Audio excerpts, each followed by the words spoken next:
शैक्षणिक योग्यता के हिसाब से देखा जाए तो बीएड ज़्यादा शिक्षित लोग करते हैं। लेकिन उसमें पेंच ये है कि डीएलएडी जो है, उसमें ख़ास तौर से प्रशिक्षित किया जाता है छोटे बच्चों को पढ़ाए जाने का। तो इसी बात को सुप्रीम कोर्ट ने संज्ञान में लिया और कहा कि 1 से 5 तक डीएलएड वाले ही पढ़ाएँगे। बिहार में क्यों ये फँस गया है पेंच? क्योंकि बिहार में 1 से 5 वाले में मतलब 7 लाख से ज़्यादा फॉर्म भराए गए हैं और उसमें जो मुझे मालूम है मोटा-मोटी 4,90,000 फॉर्म जो हैं वो बीएड वालों ने भरे हैं। चेयरमैन बीपीएससी ने ट्वीट किया है कि नहीं परीक्षा समय पर होगी, मैंने भी उनका ट्वीट देखा। लेकिन यदि वो समय पर करा देते हैं परीक्षा तो ये सीधे-सीधे सुप्रीम कोर्ट की अवमानना हो जाएगी। बिहार सरकार को मालूम था कि 4 साल से लंबित है सुप्रीम कोर्ट में और फैसला किसी रोज़ आ सकता है। तो कायदे से जब विज्ञापन निकाला गया था शिक्षक बहाली का, उसी समय बिहार सरकार को एक डिस्क्लेमर जिसको कहते हैं ना, एक डिस्क्लेमर बिहार सरकार को डाल देना चाहिए। 6 से 8 तक पढ़ाने वालों शिक्षकों की रिक्तियाँ निकली ही नहीं है। यदि वो रिक्तियाँ निकली होती तो बहुत सारे बीएड वाले उसमें भी डालते। तो कम से कम अभी जो उनमें निराशा की स्थिति पैदा हो गई है, वो निराशा की स्थिति नहीं रहती। तत्काल प्रभाव क्या, ये भूतलक्षी प्रभाव से लागू हो गया। अच्छा। रेट्रोस्पेक्टिव इफेक्ट से। जी, पहले शिक्षक बने उन पर भी सवाल है। बिल्कुल।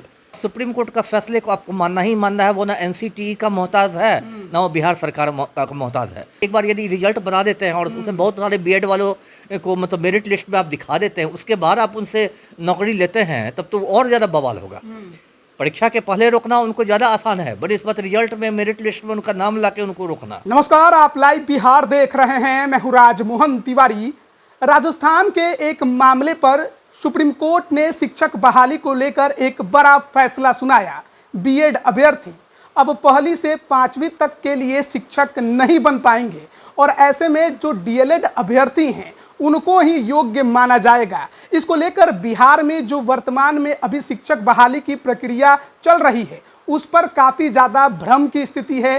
लेकिन बीते दिन बीपीएससी के चेयरमैन अतुल प्रसाद का एक ट्वीट आता है और बहुत लोग अब ये भी मानते हैं कि आराम से परीक्षा जो है वो आयोजित करा ली जाएगी और किसी प्रकार की कोई दिक्कत नहीं होगी। लेकिन क्या सचमुच ऐसा हो पाएगा? क्योंकि फैसला सुप्रीम कोर्ट का है, देश भर में लागू होना है। इसी पर बात करेंगे। हमारे साथ पूर्व आईपीएस अमिताभ दास जी हैं, जो शिक्षक बहाली बिहार में चल रही है और जो सुप्रीम कोर्ट का आदेश आया, दोनों को अगर जोड़ा जाए तो क्या सचमुच बिहार में चल रही शिक्षक बहाली की प्रक्रिया प्रभावित होगी?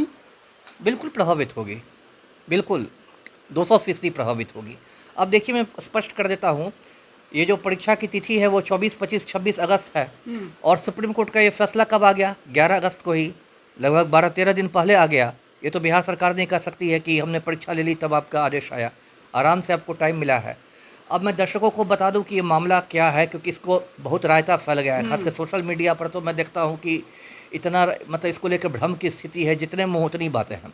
देखिए क्या है कि राजस्थान का एक मैटर था। राजस्थान हाई कोर्ट ने फैसला दिया था 4 साल पहले कि बीएड डिग्रीधारी जो हैं वो 1ली से 5वीं के कक्षा में नहीं पढ़ा सकते हैं, यानी प्राथमिक शिक्षक नहीं बन सकते हैं। उसको एक बीएड डिग्रीधारी, देवेश शर्मा नाम है, उसने चुनौती दी थी सुप्रीम कोर्ट में। सुप्रीम कोर्ट से ये मामला 4 साल से लंबित था। अब जाकर 11 तारीख को सुप्रीम कोर्ट ने फैसला सुनाया है और बहुत स्पष्ट कहा है कि राजस्थान हाईकोर्ट का फैसला सही था, उसको बरकरार रखा है और कहा है कि बीएड डिग्री वाले प्राथमिक शिक्षक नहीं बन सकते, 1 से 5 में नहीं पढ़ा सकते। और पढ़ाने की पात्रता किसको है? तो डीएलएड वालों को है ना। अब मैं बताता हूँ दर्शकों को कि बीएड और डीएलएड में क्या फ़र्क है। बीएड जो है वो ग्रेजुएशन वाले लोग करते हैं और डीएलएड है, जिसका फुल फॉर्म है डिप्लोमा इन एलिमेंट्री एजुकेशन, वो आप 12वीं पास के बाद ही कर सकते हैं। तो ऐसे यदि शैक्षणिक योग्यता के हिसाब से देखा जाए तो बीएड ज़्यादा शिक्षित लोग करते हैं। लेकिन उसमें पेंच ये है कि डीएलएडी जो है उसमें ख़ास तौर से प्रशिक्षित किया जाता है छोटे बच्चों को पढ़ाए जाने का। तो इसी बात को सुप्रीम कोर्ट ने संज्ञान में लिया और कहा कि 1 से 5 तक डीएलएड वाले ही पढ़ाएंगे। अब देखिए बिहार में क्यों ये फंस गया है पेंच? क्योंकि बिहार में 1 से 5 वाले में मतलब 7 लाख से ज़्यादा फॉर्म भराए गए हैं और उसमें जो मुझे मालूम है मोटा-मोटी 4,90,000 फॉर्म जो हैं वो बीएड वालों ने भरे हैं और थोड़े फॉर्म ही डीएलएड वाले भरे हैं। ऐसे बहुत सारे ऐसे लड़के लड़कियां भी हैं जिन्होंने दोनों कर रखा है ना, लेकिन उन्होंने भी खुद को बीएड बताते हुए कर दिया फॉर्म। अब देखिए क्या है कि ठीक है, आपने कहा कि चेयरमैन बीपीएससी ने ट्वीट किया है कि नहीं परीक्षा समय पर होगी, मैंने भी उनका ट्वीट देखा। लेकिन यदि वो समय पर करा देते हैं परीक्षा तो ये सीधे सीधे सुप्रीम कोर्ट की अवमानना हो जाएगी, कंटेम्प्ट हो जाएगा, है ना। कि सुप्रीम कोर्ट जब कह रहा है कि बीएड डिग्री वाले अपात्र हैं, ये नहीं बैठ सकते, तब आपने सुप्रीम कोर्ट के खिलाफ जाकर कैसे उनको बैठा दिया। तो ये तो सीधे अवमानना का मामला हो जाएगा। उसमें शिक्षा विभाग के जो मतलब अपर मुख्य सचिव हैं वो भी उसके गुनहगार हो जाएंगे, और जो बीपीएससी की चेयरमैन है वो भी गुनहगार हो जाएंगे। सुप्रीम कोर्ट तो सुओ मोटो कॉग्निजेंस ले सकता है, स्वतः संज्ञान लेके दोनों को दिल्ली तलब कर देगा कि आपने क्या मजाक बना रखा है। अब देखिए इसमें क्या है कि बिहार सरकार की भी 2-3 बड़ी गलतियां हुई, नहीं तो ये स्थिति आज नहीं होती। पहली गलती तो ये है कि बिहार सरकार को मालूम था कि 4 साल से लंबित है सुप्रीम कोर्ट में और फैसला किसी रोज आ सकता है। तो कायदे से जब विज्ञापन निकाला गया था शिक्षक बहाली का, उसी समय बिहार सरकार को स्पष्ट कर देना चाहिए था एक बिंदु में कि यह मामला अभी सुप्रीम कोर्ट में विचाराधीन है और सुप्रीम कोर्ट के फैसले के आने के बाद शर्तों में परिवर्तन हो सकता है। एक डिस्क्लेमर जिसको कहते हैं ना, एक डिस्क्लेमर बिहार सरकार को डाल देना चाहिए था विज्ञापन में ही। तो यहाँ तो मतलब कुछ माइंड अप्लाई नहीं करना है, सरकार काम करती है। दूसरी गलती क्या की बिहार सरकार ने कि 6 to 8 की वैकेंसी निकाली ही नहीं है। 6 से 8 तक पढ़ाने वालों शिक्षकों की रिक्तियाँ निकली ही नहीं है। यदि वो रिक्तियाँ निकली होती तो बहुत सारे बीएड वाले उसमें भी डालते, तो कम से कम अभी जो उनमें निराशा की स्थिति पैदा हो गई है वो निराशा की स्थिति नहीं रहती। तो इन 2 मोर्चों पर जो सरकार की गलती हुई है उसका खामियाजा अब बीएड वाले भुगत रहे हैं, बिना बात के भुगत रहे हैं। आप परीक्षा की तैयारी कर रहे थे, अचानक 15 दिन पहले पता चला कि आप देने के लायक ही नहीं है, तो बताइए कितना फ्रस्ट्रेशन होगा। लेकिन इसके अलावा एक और चर्चा चलती है ब्रिज कोर्स की। 6 महीने का ब्रिज कोर्स अब जो शिक्षक बनते हैं उनको कराया जाता है। तो ये एनसीटीई की भी अधिसूचना में था जिसे रद्द कर दिया सुप्रीम कोर्ट ने। तो क्या ये ब्रिज कोर्स भी अब मायने नहीं रखता है? नहीं मायने रखता है ना, मायने कैसे रखेगा जब सुप्रीम, देखिए बिहार सरकार ने भी कहा था कि बीएड वालों को कराएंगे तो हम 6 महीने का ब्रिज कोर्स कराएंगे। एनसीटीई ने भी ब्रिज कोर्स की बात की थी, लेकिन जब बीएड वालों को पूरी तरह अपात्र कर दिया गया तो ब्रिज कोर्स की तो अब अवधारणा ही खत्म हो गई, उसका कंसेप्ट ही खत्म हो गया, है ना। तो अब ब्रिज कोर्स वाली बात नहीं रही। तो अब तो मुझे यही लगता है कि इसमें एक तो देखिए कितना असमंजस की स्थिति है इसमें। आज तो सोमवार है, आज तो कार्यालय खुले हुए हैं, है ना। कल तो फिर स्वाधीनता दिवस के बंद हो जाएंगे। तो आज तो कम से कम एक आपात बैठक बुलानी चाहिए थी। ये ऐसा मामला है कि इस पर रेगुलर बैठक नहीं है, एक आपात बैठक बुलानी चाहिए। तो मुख्यमंत्री रहते, शिक्षा मंत्री रहते, अपर मुख्य सचिव रहते, ये लोग सब की आपात बैठक होती और कहा जाता कि भाई हम लोग स्थिति स्पष्ट करें, है ना। क्योंकि जितना ज़्यादा इसमें है असमंजस, अब मान लीजिए देखिए क्या है कि एक बात ये भी आ रही है कि जिसने भी फॉर्म भरा है 600-700 रुपया फॉर्म का भरता है, लाखों लोगों ने भरा है, करोड़ों रुपए मतलब उनके जमा हैं। अब यदि बीपीएससी परीक्षा सीधे तौर पर रद्द कर देती है तो आप सबकी फीस लौटाइए, है ना। इसलिए बीपीएससी हो सकता है रद्द नहीं करे, लेकिन उसको एक स्थगित करके, जैसे कि फीस नहीं लौटाना पड़े, स्थगित बार स्थगित करके अगले आदेश तक स्थगित रहेगी परीक्षा। तो इसमें आप फीस लौटाने से बच जाएंगे। लेकिन सारे बिंदुओं पर सरकार को सोचना चाहिए था। ये जो मतलब सबको मतलब एक अधर में टांग के रखी हुई है सरकार, इसका ये मतलब है कि बहुत संवेदनहीन है सरकार। अभ्यर्थियों के लिए बहुत संवेदनहीन हो गई सरकार। जी एक और यहाँ पर चर्चा चलती है कि सुप्रीम कोर्ट जाएं और सुप्रीम कोर्ट से आदेश लेकर आए कि हम ये बहाली पूरी कर लें। क्या ऐसा हो सकता है? हो सकता है, क्यों नहीं हो सकता है। देखिए सुप्रीम कोर्ट में, देखिए इमरजेंसी में तो सुप्रीम कोर्ट रात के समय भी सुप्रीम कोर्ट खुलता है, आधी रात में भी सुप्रीम कोर्ट खुला है, कई बार खुला है। तो ऐसा नहीं कि सुप्रीम कोर्ट तो न्याय का मतलब उसको आप मंदिर कह सकते हैं, जो कह सकते हो तो आपको ये करेगा।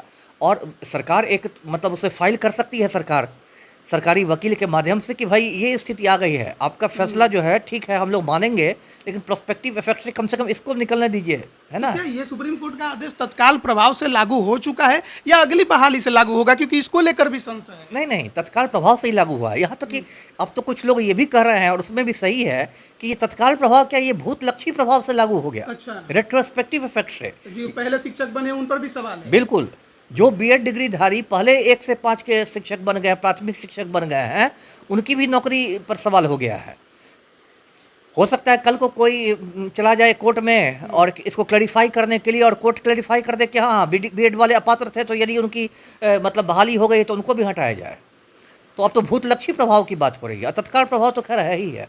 ऐसा कोई अधिसूचना एनसीटीई की तरफ से भी जारी नहीं किया गया, बिहार के शिक्षा विभाग की तरफ से भी जारी नहीं किया गया। ऐसे में बीपीएससी को या उनके चेयरमैन को कितना दोषी ठहराया जाए, कितना गलत माना जाए? देखिए, अब तो चेयरमैन साहब खुद बहुत सीनियर आईएएस पदाधिकारी हैं, मुझसे सीनियर है, मैं उनको क्या ज्ञान दूंगा। लेकिन अगर मैं उनकी जगह रहता तो ये बात तो सुप्रीम कोर्ट का कोई भी जजमेंट आता है तो सुप्रीम कोर्ट की वेबसाइट पर अपलोड हो जाता है, वो कोई मतलब गोपनीय चीज़ नहीं रहती है, वो सार्वजनिक हो जाता है। और सुप्रीम कोर्ट का फैसले को आपको मानना ही मानना है, वो ना एनसीटी का मोहताज है ना वो बिहार सरकार का मोहताज है। फर्ज कीजिए कि एनसीटी कोई अधिसूचना नहीं निकालता है सुस्ती की वजह से, लापरवाही की वजह से, तो क्या सुप्रीम कोर्ट का फैसला लागू नहीं होगा? तभी लागू होगा। तो यदि मैं रहता चेयरमैन बीपीएससी की जगह तो मैं तो सुप्रीम कोर्ट के फैसले को वेबसाइट से बिल्कुल डाउनलोड करता और उसी के आधार पर आदेश निकाल लेता कि अब परीक्षा अगले आदेश तक स्थगित की जाती है। लेकिन चेयरमैन कह रहे हैं कि फिलहाल ऐसा कोई प्लान नहीं है स्थगित करने का, परीक्षा होगी। तो सवाल यह है कि परीक्षा होगी तो क्या रिजल्ट भी आएंगे, बहाली पूरी होगी? यही तो लाख टके का सवाल है। मान लीजिए पहली बात तो परीक्षा यदि करा देते हैं चेयरमैन साहब तो वो अपने रिस्क पर कराएंगे, क्योंकि कल अवमाननावाद होगा तो वो मुझ पर नहीं होगा, ना भी किसी अभ्यर्थी पर होगा, वो तो सबसे पहले चेयरमैन साहब ही उसमें लपेटे में आएंगे कंटेम्प्ट के। एक तो अपने रिस्क में पर करेंगे। दूसरी बात जो आपने सही कहा कि यदि परीक्षा आप ले लेते हैं तो उसका रिजल्ट का क्या होगा, उसकी रिजल्ट की क्या वैधता रह जाएगी? आपने यदि रिजल्ट निकाल नहीं दिया तो वो रिजल्ट को तो 1 मिनट में सुप्रीम कोर्ट में ही जाके चुनौती दे दी जाएगी कि सुप्रीम कोर्ट के फैसले के विरोध में है। जो बीएड वाले अपात्र थे उनको भी मेरिट लिस्ट में ला दिया गया है, और तब तो समझिए और ज़्यादा हंगामा होगा, क्योंकि उसके बाद तो आप एक बार यदि रिजल्ट बना देते हैं और उसमें बहुत सारे बीएड वालों को मतलब मेरिट लिस्ट में आप दिखा देते हैं, उसके बाद आप उनसे नौकरी लेते हैं, तब तो और ज़्यादा बवाल होगा। परीक्षा के पहले रोकना उनको ज़्यादा आसान है, बनिस्बत रिजल्ट में मेरिट लिस्ट में उनका नाम ला के उनको रोकना। तो इतनी तो समझ होनी चाहिए शिक्षा विभाग को भी, बिहार सरकार को भी, बीपीएससी को भी, कि आज संडे है, कल तो फिर स्वाधीनता दिवस के लिए सब कुछ बंद हो जाएगा। ओ सॉरी, आज मंडे है, तो आज मंडे को सारे कार्यालय खुले रहेंगे, तो आज कम से कम शाम तक इसको बिल्कुल क्लैरिटी आ जानी चाहिए। शिक्षा विभाग से भी कोई बयान आ जाना चाहिए, मतलब सरकारी तौर से कुछ अधिसूचना आनी चाहिए जिससे कि असमंजस की स्थिति बंद हो जाए। बिहार में वैसे भी गुणवत्तापूर्ण शिक्षकों का बड़ा अभाव है। जी। बड़े लंबे समय के बाद बीपीएससी शिक्षकों की बहाली कर रहा है प्रतियोगिता परीक्षा के जरिए। ऐसे में जो बीएड धारियों को लेकर सुप्रीम कोर्ट का फैसला आया, बिहार की शिक्षा की जो गुणवत्ता है उस पर भी सवालिया निशान है। ये सवालिया निशान तो है ही। देखिए इस पर एक आपने क्या अच्छे शिक्षक मिलेंगे फिर? हाँ, ये भी एक बात है। आपको याद होगा कि डोमिसाइल नीति को इसी वजह से बदलना पड़ा सरकार को। शुरू में जब शिक्षक बहाली का विज्ञापन निकला था तो उसमें डोमिसाइल नीति लागू थी कि सिर्फ बिहार के अस्थायी निवासी इसमें फॉर्म भर सकेंगे। बाद में शिक्षा मंत्री ने कहा कि बहुत रिक्तियां रह जाएंगी तो सारे प्रदेशों के लिए इसको खोल दिया गया। तो डोमिसाइल नीति भी इसी आधार पर बदला गया कि आपकी रिक्तियां रह जाएंगी, आपके वैकेंसीज पूरे नहीं होंगे। और एक आपने अच्छी बात की, जो शिक्षा का अधिकार है वो तो अब मौलिक अधिकार का उसको दर्जा मिल गया है, और शिक्षा के अधिकार इसका भी जिक्र सुप्रीम कोर्ट के फैसले में है। सुप्रीम कोर्ट का जो फैसला 166 पन्नों का है, और उसमें इसका भी जिक्र है कि ये जो शिक्षा का अधिकार है वो मौलिक अधिकार है। उसमें कहा गया है कि 6 से लेकर 14 साल के बच्चों के लिए शिक्षा होनी चाहिए, उनका ये अधिकार है। और वो भी बस शिक्षा नहीं, गुणवत्तापूर्ण शिक्षा, क्वालिटी एजुकेशन, है ना, तो इसका भी ध्यान रखना चाहिए। तो बिहार में तो अब मैं क्या कहूँ, बिल्कुल अराजक स्थिति है। तो यहाँ तो मतलब गुणवत्तापूर्ण, अभी देखिए पाठक सर कितनी जगह हाँ घूम रहे हैं, रेड कर रहे हैं, और क्या क्या निकल रहा है, मतलब एक हंगामा सा मचा हुआ है। तो यहाँ तो शैक्षणिक अराजकता है ही, आज से नहीं सालों साल से है। आपको लगता है कि ये बहाली फिर लटकने वाली है? बिल्कुल बिल्कुल लटकने वाली है, 200% बहाली लटकने वाली है। इसमें तो होगी या नहीं होगी? अब मुझे तो नहीं लगता कि परीक्षा होगी। चेयरमैन कह रहे हैं कि हम जरूर होगी। अब चेयरमैन साहब का अपना विवेक है, मेरा अपना विवेक है। मैंने कहा ना कि उनकी जगह मैं रहता तो मैं नहीं करता, क्योंकि अवमाननावाद हो जाएगा फिर। जी, बहुत बहुत धन्यवाद आपका हमारे साथ जुड़ने के लिए। तो देखिए, सुप्रीम कोर्ट के फैसले के बाद बिहार में जो 1,70,000 पदों पर शिक्षकों की बहाली होनी है, उसको लेकर काफ़ी ज़्यादा संशय की स्थिति उत्पन्न हो गई थी। लेकिन पिछले दिन ट्वीट करके चेयरमैन अतुल प्रसाद के तरफ से कहा गया है कि फिलहाल परीक्षा पर रोक लगाने का कोई प्लान नहीं है। लेकिन सवाल है कि क्या सुप्रीम कोर्ट के आदेश के बाद इस परीक्षा का कोई मतलब रह जाएगा? क्या फिर से अगर कोई सुप्रीम कोर्ट में इस मामले को लेकर गया तो इस परीक्षा का क्या रिजल्ट जारी हो पाएगा? क्या बहाली की प्रक्रिया सचमुच पूरी हो पाएगी? और ये सवाल जो है अब तमाम शिक्षक अभ्यर्थियों के मनों में घूम रहे हैं। और ऐसे में अब देखना होगा कि बिहार सरकार के तरफ से और बीपीएससी के तरफ से भी इस पर क्लियर स्टैंड किस तरीके से लिया जाता है। पूर्व आईपीएस अमिताभ दास जी हमारे साथ जुड़े थे। साफ तौर पर उनका ये कहना था कि फिलहाल जिस तरीके से परीक्षा संपन्न कराने की बात की जा रही है वो पूरी तरह से गलत है और इस तरह से नहीं करना चाहिए, क्योंकि अगर ऐसा किया जाता है और रिजल्ट में बीएड वालों को मेरिट में जोड़ा जाता है, फिर उनसे अगर आप उनका जो मेरिट का हक है वो छीनिएगा, उनसे नौकरी छीनिएगा, तो वैसे में परिस्थितियां जो हैं और ज़्यादा भयावह नजर आएंगी। ऐसे में पूरी तरह से जब तक स्थिति स्पष्ट ना हो जाए परीक्षा नहीं करानी चाहिए। अब देखिए सरकार और आयोग की तरफ से क्या फैसला होता है। बने रहिए लाइव बिहार के साथ। आप सभी का बहुत बहुत धन्यवाद। लाइव बिहार यूट्यूब पर सब्सक्राइब और फेसबुक पर लाइक जरूर करें।